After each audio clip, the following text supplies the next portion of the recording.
The UK's premium fashion retail landscape is undergoing a major transformation, with only a few select players emerging as dominant forces, and none more so than Flannels. Once just one of many high-end retailers, Flannels has expanded aggressively, particularly after acquiring multiple JD Sports-owned fashion retailers in 2022.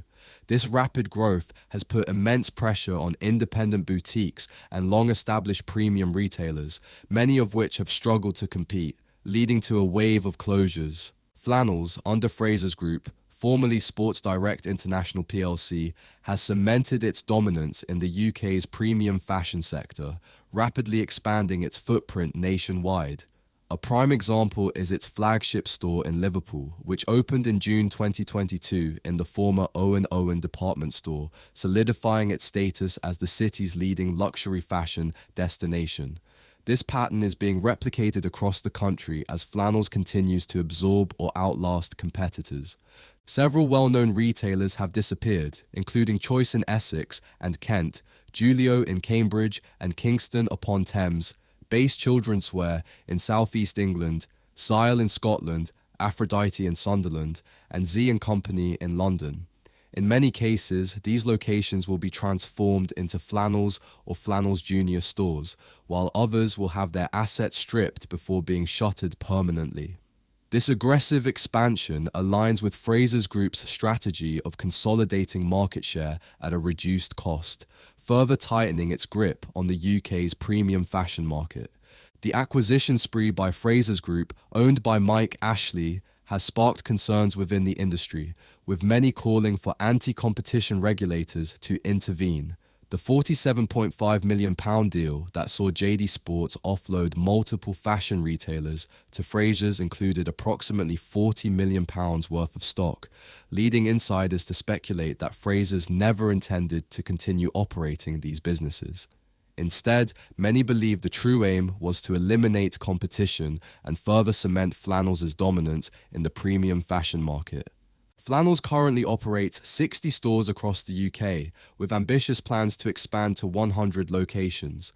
However, this aggressive growth strategy has puzzled industry experts who question its financial viability.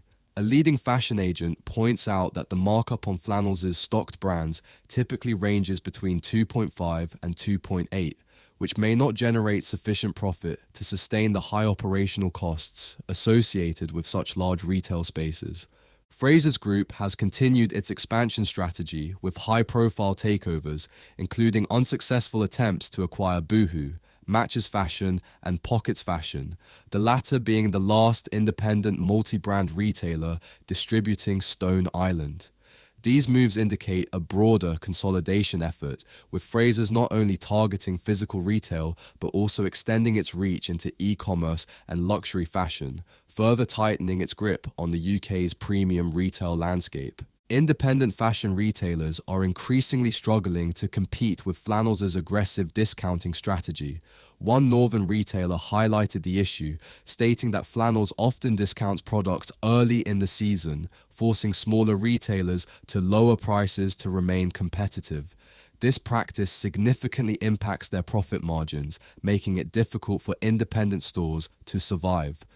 Industry critics also argue that Flannels' approach leads to a homogenized retail environment, where independent stores with unique product selections and personalized customer service are replaced by a national chain with a centralized buying strategy. This shift could result in a lack of variety in high streets across the UK, reducing the appeal of independent fashion retailers. One challenge facing Flannels is its substantial stockpiling.